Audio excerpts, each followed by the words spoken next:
The Prophet, written by Khalil Gibran, narrated by Jason Rosette. Al-Mustafa, the chosen and the beloved, who was a dawn unto his own day, had waited 12 years in the city of Orphalese for his ship that was to return and bear him back to the isle of his birth. And in the 12th year, on the 7th day of Elul, the month of reaping, he climbed the hill without the city walls and looked seaward, and he beheld his ship coming with the mist.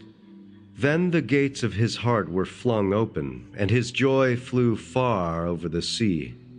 And he closed his eyes and prayed in the silences of his soul. But as he descended the hill, a sadness came upon him, and he thought in his heart, "How shall I go in peace and without sorrow? Nay, not without a wound in the spirit shall I leave this city. Long were the days of pain I have spent within its walls, and long were the nights of aloneness. And who can depart from his pain and aloneness without regret? Too many fragments of the spirit have I scattered in these streets, and too many are the children of my longing that walk naked among these hills, and I cannot withdraw from them without a burden and an ache. It is not a garment that I cast off this day, but a skin that I tear with my own hands. Nor is it a thought I leave behind me, but a heart made sweet with hunger and with thirst. Yet I cannot tarry longer.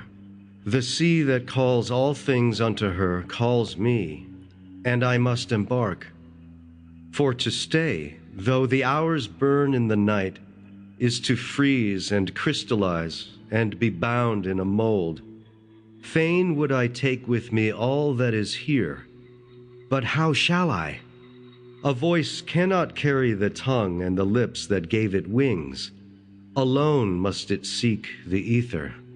And alone and without his nest shall the eagle fly across the sun. Now, when he reached the foot of the hill, he turned again towards the sea, and he saw his ship approaching the harbor, and upon her prow the mariners, the men of his own land. And his soul cried out to them, and he said, "Sons of my ancient mother, you, riders of the tides, how often have you sailed in my dreams? And now you come in my awakening, which is my deeper dream. Ready am I to go, and my eagerness with..." Sample complete. Ready to continue?